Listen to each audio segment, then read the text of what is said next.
Bonjour à tous, j'espère que vous allez bien. Aujourd'hui, nous allons parler de la toxicité au travail, un sujet qui vous a beaucoup inspiré. Et on approfondira cela avec Séverine qui a récemment écrit un livre à ce sujet, Comprendre ce qui est toxique au travail. Alors qu'est-ce que c'est exactement la toxicité? Qu'est-ce qu'une personne, une relation, une situation toxique? Et comment mieux comprendre et appréhender cela? Allons en discuter.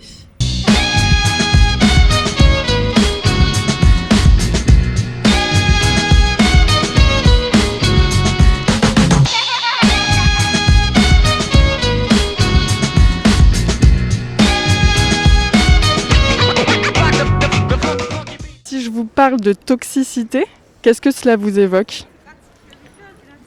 Quelque chose de toxique, un poison. Voilà ce que ça m'évoque. Donc il y a plein de choses toxiques dans la vie. Des produits, des gens. Les produits interdits, à limiter, genre alcool, drogue, tabac. Et puis certaines relations sont très toxiques. C'est vrai qu'en premier, je pensais plus aux relations. Ouais. La pollution de l'air, la pollution générale, toxicité, je sais pas, la drogue peut-être, non? Une emprise. Une emprise, ok. Alors pour moi, c'est tout ce qui nuit au bien-être. Et ça peut être aussi l'air, ou l'eau ou l'atmosphère. Des personnes humaines, aussi. ouais. Les relations humaines. Oui, c'est ça, peuvent être aussi toxiques. Les addictions diverses et variées. C'est quelque chose de néfaste qui peut un peu s'insinuer dans la vie et qui la rend insupportable. Alors justement, en effet, le terme toxicité, il peut faire écho à tellement de choses. Et là, Oui, je vais voilà. vous parler de la toxicité au travail. Ah. Donc on en parle de plus en plus dans les sciences sociales. On utilise de plus en plus ce terme pour qualifier des relations, des personnes, des situations toxiques. Est-ce que vous avez déjà, ou quelqu'un de votre entourage, vécu des situations toxiques au travail? Et si oui, pour quelles raisons? Est-ce que vous avez des exemples? Dans mon entourage, oui, moi-même en fait, je pense. Enfin, tout le monde a dû expérimenter ça, qu'il ne nous laisse plus le temps de rien faire, on est soumis à une pression constante, pression du nombre, pression des heures à faire pour des salaires qui sont vraiment plus que honteux. Donc j'ai eu le travail déjà en lui-même qui était toxique, mais c'est surtout, j'ai eu des patrons toxiques, des gens qui te demandent des choses, qui jouent sur l'amitié, on est la famille, puis dès que ça se passe mal, finalement, tu redeviens le petit employé subalterne. J'ai eu une femme, chef de service. J'étais très contente, c'était la première fois que j'avais une femme. Mais elle n'a pas supporté de travailler avec d'autres femmes.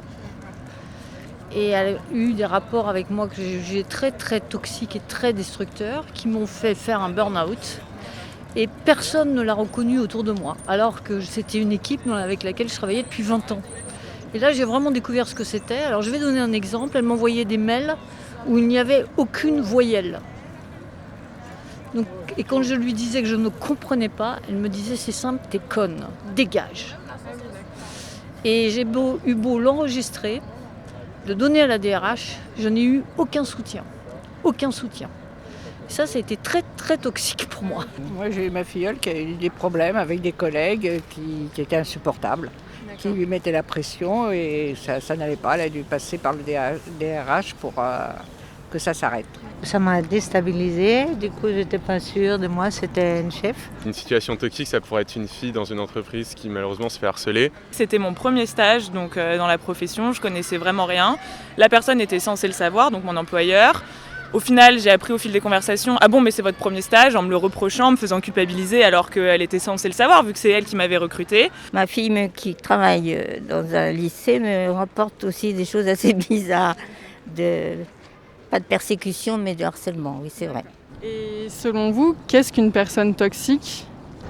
Pour moi, c'est quelqu'un qui fait du mal aux autres et qui manipule avec suffisamment de finesse pour que ce ne soit pas visible de tous. Je pense que c'est quelqu'un qui profite de l'autre. Une personne toxique, c'est une personne qui va abuser de vous. Donc abuser de votre travail et de la situation pour arriver à ses fins. Et vous nuire aussi. Il veut se passer de lui, mais on n'y arrive pas. C'est quelqu'un de désagréable, avant tout. Ça dépend de chaque personne. Je peux trouver quelqu'un toxique et une autre personne peut trouver que cette même personne va dans le même sens qu'elle. J'assimile beaucoup ça à la perversion, voilà.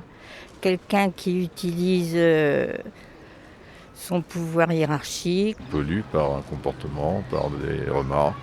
Ça existe, je dirais, dans toutes les sociétés. Et pour moi, quelqu'un de toxique, c'est d'abord quelqu'un qui est mal dans sa peau. Je pense que ça dépend aussi de la manière dont on interagit avec les autres. Pour moi, une personne toxique, ça serait déjà une personne, je sais pas, peut-être manipulatrice. Enfin, peut-être pas, des fois, ils ont peut-être pas conscience, mais en tout cas, c'est une personne qui, inconsciemment ou consciemment, en fait, te veut du mal, quoi. Je sais pas s'il existe des trucs détox contre les gens toxiques, mais... Pour les hommes, ce serait plutôt des pervers narcissiques, des gens qui ont peut-être des problèmes à régler intérieurement, qui les projettent sur autrui et qui, au final, pourrissent la vie d'autrui. Et selon vous, est-ce que c'est un sujet tabou, la toxicité au travail, et qu'est-ce qu'on pourrait faire pour améliorer cela ? Je pense que ça dépend de l'environnement. Par exemple, là, je travaille pour une start-up à Berlin et on a une culture de feedback. Je pense que c'est ça qui est important, de vraiment avoir la communication et soutenir la communication dans l'entreprise. C'est tabou dans la mesure où c'est difficilement détectable. Ce qu'il faudrait faire, c'est former plus de gens au management. C'est tabou parce qu'on ne le dit pas trop, on subit et on attend. Je pense que c'est pas un sujet tabou, aujourd'hui on peut parler de tout. Je crois que c'est un sujet absolument d'actualité. Je suis pas sûr que ce soit tabou, on évoque beaucoup plus le bien-être au travail. Je trouve que tout le monde est en train d'en parler en fait, ça fait du bien. Il y a un management qui doit se faire et la personne responsable de son équipe doit mettre en valeur les personnes et les aider en cas de difficulté. Et comment vivre avec l'autre, se mettre dans sa peau avant de pouvoir justement communiquer avec lui. Et ça, c'est très important.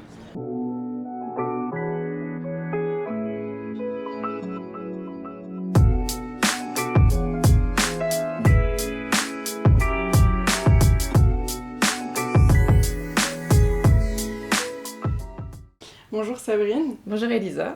Alors tu es fondatrice du cabinet Humaine qui est spécialisé en qualité de vie et bien-être au travail et auteure du livre Comprendre ce qui est toxique au travail.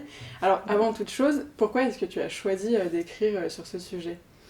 Alors, donc, plus largement, en fait, la toxicité, c'est un sujet qui est tendance. Et comme tout sujet tendance, c'est vrai que c'est surutilisé et c'est tellement utilisé que ça en devient un peu confus.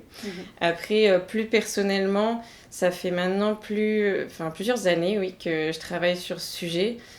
J'ai commencé dans mes études de gestion, j'ai eu l'occasion d'aller étudier en Angleterre où je me suis intéressée à tout ce qui était leadership dysfonctionnant. Ensuite, par la suite, j'ai moi-même expérimenté une situation toxique au travail avec une collègue, ce qui m'a finalement donné encore plus envie d'essayer de comprendre ce qu'il y avait derrière ce sujet. Donc j'ai pu notamment faire des recherches académiques. J'ai ensuite été publiée par des magazines où j'ai pu montrer les résultats que j'avais eus.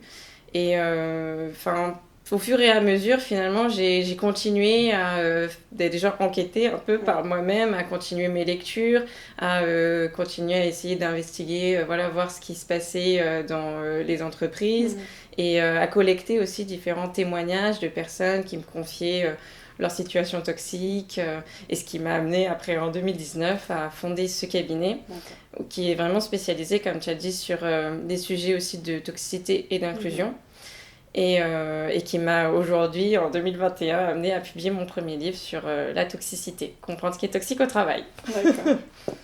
Et qu'est-ce que c'est exactement la toxicité finalement ? Alors, c'est une bonne question déjà. À la base, en fait, c'est un terme qui vient de la biochimie. Ouais. Donc, je pense que c'est important aussi d'avoir ce recul-là. Donc, vraiment, le terme toxicité, c'est une mesure de prévention des risques chimiques. D'accord. Donc, en gros, c'est une mesure pour voir les propriétés finalement d'une substance qui peut avoir des effets nocifs sur des organismes vivants. Donc on comprend mieux comme ça, je pense que ça peut déjà signifier même d'ailleurs dans le dictionnaire le terme toxique c'est quand même synonyme souvent de poison, donc vraiment qui peut tuer, avoir un effet très négatif. Donc depuis quelques années par contre on voit que ce terme toxique notamment, est utilisé de plus en plus dans les sciences humaines et sociales, et notamment pour qualifier des personnalités qui vont être difficiles, des troubles de la personnalité, comme on entend souvent parler du pervers narcissique, des paranoïaques, des personnalités qui sont anxieuses, donc voilà.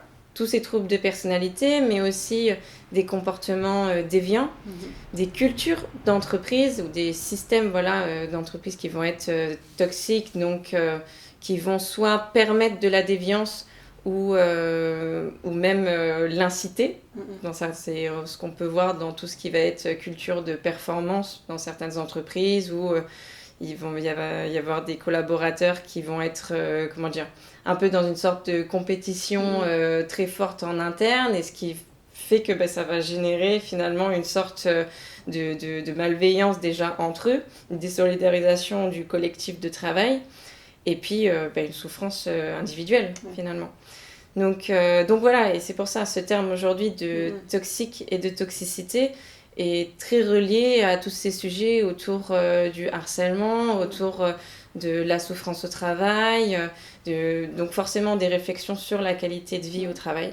Finalement, dans mes recherches, ce que je peux voir, c'est que ce terme toxicité, pour le coup, en sciences humaines et sociales, ça montre réellement un sentiment de nocivité en fait, que les individus perçoivent en réaction à une menace que soit ils perçoivent, soit qui vivent au travail. Enfin, et dans la vie d'ailleurs, en règle générale. Moi, c'est vrai que mes recherches elles sont plus focalisées au travail, mais on peut vivre une situation toxique dans son environnement privé, totalement. Et forcément, finalement, cette mesure de toxicité, donc en sciences humaines et sociales, ça amène à une sorte de processus toxique, donc qui est basé sur une forme d'accumulation et de contamination. C'est-à-dire que chacun, une fois qu'il va ressentir par exemple une situation dans laquelle il ne se sent pas à l'aise, il va peut-être réprimer certaines émotions et finalement, il va revivre d'autres éléments qui vont être toxiques, qui va ne faire que augmenter son sentiment de toxicité et qui va peut-être avoir des effets négatifs et nocifs sur son environnement de vie. Et est-ce que tu as des exemples de situations à nous donner pour qu'on puisse se projeter davantage ? Alors oui, du coup, voilà, comme tu disais, comme ce terme toxique est utilisé dans le cadre de beaucoup de situations, c'est vrai qu'il y a plein d'exemples. Déjà, pour tout ce qui est personnalité difficile dont on parlait, et troubles de la personnalité, je vais prendre l'exemple d'une personnalité paranoïaque en entreprise. Une personnalité paranoïaque, c'est une personne qui se sent persécutée. Voilà. Donc, elle va vouloir avoir le contrôle sur tout, essayer de vérifier que son entourage, donc dans le monde de l'entreprise, ses collègues ou ses subordonnés ne le trompent pas, et il sera toujours méfiant en fait. Donc, il va installer un environnement qui va être très nocif et de pression. Donc ça, par exemple, ça peut être toxique. Voilà. Donc, et c'est de par un trouble de la personnalité d'une personne. Mais après, il peut y avoir d'autres exemples, comme on parlait d'une culture au travail, par exemple, qui va inciter à des comportements déviants. Ça va être, par exemple, des cultures qui autorisent le harcèlement sexuel ou moral. Ou ça peut être aussi, par exemple, des entreprises qui vont autoriser des bizutages. Donc, ça peut être des cultures. Donc, quand je dis entreprise, c'est sûr que c'est pas forcément les dirigeants qui donnent leur accord pour ça, mais ça peut se faire, c'est-à-dire au sein de l'entreprise, c'est-à-dire qu'il peut y avoir des groupes de personnes, des équipes qui pratiquent en fait ce genre de comportement. Et puis, d'autres situations toxiques, ça peut être des choses vraiment du quotidien, je pense notamment à des professionnels qui font face à de la violence, par exemple, au travail, par leurs clients ou par leurs patients, par le personnel soignant par exemple, dans les urgences. Ils peuvent vivre des situations toxiques, mais de par leur mission finalement de travail. Et puis ça peut être des choses aussi du quotidien, des relations conflictuelles qu'on peut avoir avec soit des collègues ou même dans la vie, dans notre vie privée. Ça peut être des choses qui sont très insidieuses, de l'ordre du non-dit aussi, des choses qui nous semblent insignifiantes, pas d'ordre de souffrance directe en termes de douleur physique, mais qui, petit à petit, toujours sur ce principe d'accumulation, vont nous procurer de la souffrance. Je pense par exemple une critique qu'on va très mal prendre, si on en reçoit plusieurs de d'autres personnes, fait que ça va nous générer de la frustration et va nous faire souffrir en fait. Et donc voilà, donc il y a plein de situations qui peuvent recouper cette notion de toxicité. Et comment mieux comprendre et appréhender ces situations toxiques? Est-ce que tu aurais des clés de compréhension un peu à nous donner? Alors oui, déjà, je pense que pour pouvoir justement prévenir toutes ces situations toxiques, il faut comprendre. Comprendre ce terme de toxicité, de toxique. Donc ça passe par une clarification des termes, comme on est en train de faire aussi. Donc je pense qu'il y a un vrai intérêt pour les entreprises à se positionner sur ce sujet et sur cette réflexion-là, parce que déjà aujourd'hui ça se passe, il y a plein de gens qui s'expriment sur leur souffrance au travail et du coup qui ont tendance à un peu étiqueter tout et n'importe quoi, je dirais, sur ce qu'ils vivent. Alors tout et n'importe quoi, c'est pas négatif, ils le ressentent, donc ils ont tout à fait le droit de le ressentir, mais ce qui fait qu'une entreprise, pour elle va se dire, oui, non, mais je vais jamais m'en sortir, je vais devoir gérer 10 000 choses à la fois, comment je fais? Donc il y a un vrai intérêt à sensibiliser pour justement montrer aux personnes tous ces degrés différents de toxicité et ce que ça renvoie réellement, en fait. Donc je pense les entreprises n'ont pas à avoir peur en tout cas de parler de toxicité parce que c'est simplement pour faire le point et pas tomber au contraire dans une hiérarchisation des situations toxiques parce que c'est difficile d'être objectif là-dessus. Après il y a des choses qui sont plus simples aussi à mettre en place comme des séminaires, toute chose qui laisse la discussion, l'échange sur ce sujet. Je pense que c'est positif. Des formations, c'est toujours positif. Cette réflexion, elle est sur la toxicité, elle n'est pas accessible à tous. Aujourd'hui, c'est sûr que si on n'est pas une grande entreprise, qu'on n'a pas des budgets déjà un peu alloués de ressources humaines, de formation, ou même qu'on est qu'on n'a pas 10 000 employés dans notre entreprise, on va peut-être pas s'y intéresser parce que c'est coûteux. Et la réalité, c'est ça aussi. C'est qu'aujourd'hui, ces thématiques-là, elles sont souvent aussi travaillées par des populations de cadres ou quoi, alors que c'est pas les seuls concernés.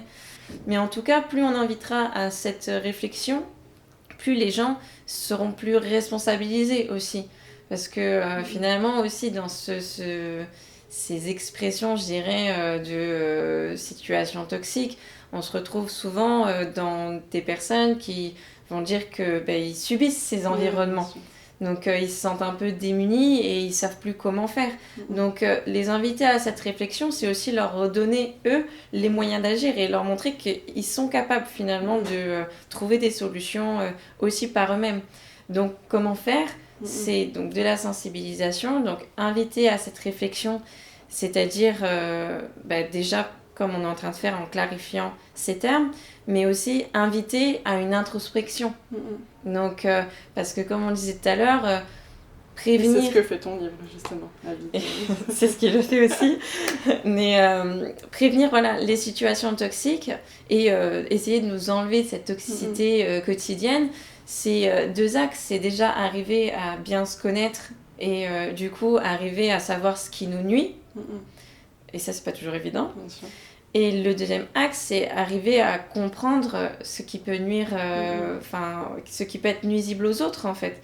Et essayer de retrouver une certaine forme d'empathie et de tolérance, finalement, par rapport à ce que l'autre peut ressentir. Ce que je trouvais assez altruiste, finalement, souvent dans les micro-trottoirs, quand je demandais qu'est-ce qu'une personne toxique pour vous, une relation toxique, une situation toxique, beaucoup me disaient, c'est souvent des personnes qui sont peut-être mal aussi dans leur peau et en fait ils disaient en fait c'est bien de se mettre à notre place mais c'est bien de se mettre à la place de l'autre aussi et c'est d'essayer de comprendre et aborder un peu la situation autrement. Et non mais tout à fait, je trouve en fait ce qui est intéressant aussi là dans ce que tu disais, c'est le fait que se développer justement ces capacités empathiques, c'est pas toujours évident de se mettre à la place de l'autre, surtout que souvent on a tendance à se dire que si on se met à la place de l'autre, on va approuver ce que l'autre ressent, ce que l'autre fait. Et c'est pas le cas, c'est pas parce que, je reprends l'exemple de la personnalité paranoïaque, c'est pas parce que on se met à la place d'une personne qui va avoir une personnalité paranoïaque qu'on va approuver tous ces comportements. Complètement, ça nous aide juste à comprendre en fait. C'est ça, à comprendre et justement à enlever cette fausse diabolisation de la personne en disant là elle est toxique, elle va me tuer. Ben non, enfin voilà, essayer de comprendre son monde. Oui, enfin la personne peut être très malveillante, nous procurer de la souffrance, mais je pense que dans cette réflexion que j'essaye en tout cas d'amener, c'est de montrer que il faut pas aller vers un déni des responsabilités qu'on a souvent tendance à se dire. C'est plus facile de dire c'est de la faute de l'autre que mince, moi voilà, qu'est-ce qui m'a vraiment fait du mal, comment je peux faire pour justement m'en sortir. C'est difficile. Essayez de retrouver finalement ce recul et essayer de comprendre ce qui nous nuit. C'est finalement peut-être aussi se reconnecter encore une fois à l'autre et puis devenir acteur de son destin, c'est beau.